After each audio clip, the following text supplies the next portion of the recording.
So what I'm going to go over with today is, this is a kind of a trimming, and let me just kind of like show y'all how this works. Number one, you can kind of cut it with just any type of side cutters or any type of cutter at will. I have the entire roll here, and I will be using this in the future when I start remodeling my bathroom. Let me show you how this thing works. You fold it like that. Number one, you can take this blue covering off, so it gives you this nice kind of chrome finish right here. See how it has a nice chrome finish? And then it has a super strong double-sided tape that you're going to line up right here. See how that peels off there? And then I'm going to peel off the other side, and I'm going to show y'all how this works.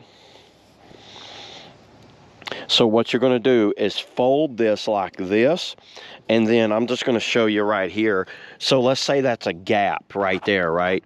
So here's a gap between so this would be a gap between like a bathroom sink or a bathtub or something like that. See how you would do that? Number one, you'd want to clean this whole area with like rubbing alcohol or something, and then it would stick just like this.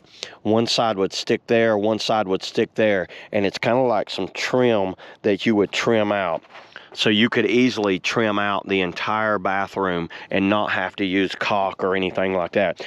This is something that I've been needing for a while. I'm not going to use it right now because I have to rip all my old caulk out and tear all that apart and then really pick this apart. But you get a pretty big roll at a very affordable cost, and it's something, and that's super sticky. Like, look, just like that, and that's like stuck down pretty tight. So this stuff sticks really well. You want to make sure it's really dry and really clean before you stick it on there.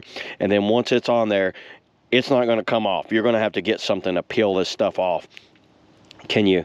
Yeah, you can see how the double-sided tape is down inside there.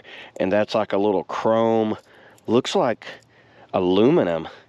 That's like an aluminum overlaid with plastic there. Very durable and would last years like that. So yeah, there it is, everybody. That's all I got today on the, the gap sealer. 90-degree gap sealer. Foldable, cuttable. See y'all next video.